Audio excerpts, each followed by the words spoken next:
On a besoin de votre éclairage pour comprendre pendant quelques instants. Y a-t-il un lien entre l'anesthésie générale et la maladie d'Alzheimer? Alors écoutez, je crois que là, il faut distinguer deux choses. Il y a ce qu'on pourrait appeler l'élément déclenchant et puis il y a l'élément causal.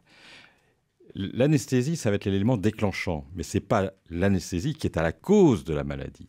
La maladie, elle est due à un certain nombre de mécanismes neurobiologiques qui sont maintenant identifiés et qui commencent relativement tôt dans la vie.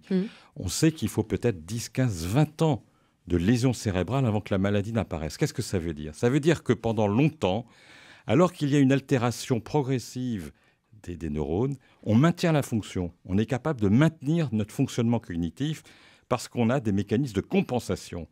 J'ai peut-être les lésions de la maladie d'Alzheimer, mais donc vous avez peut-être, comme moi, les mécanismes, les lésions de la maladie d'Alzheimer, et si on passe sur la table d'opération, ces lésions peuvent se révéler, c'est ce que vous voulez dire. Ils se révèlent, c'est-à-dire que ces mécanismes de compensation, à un moment donné, vont être dépassés et la maladie va apparaître.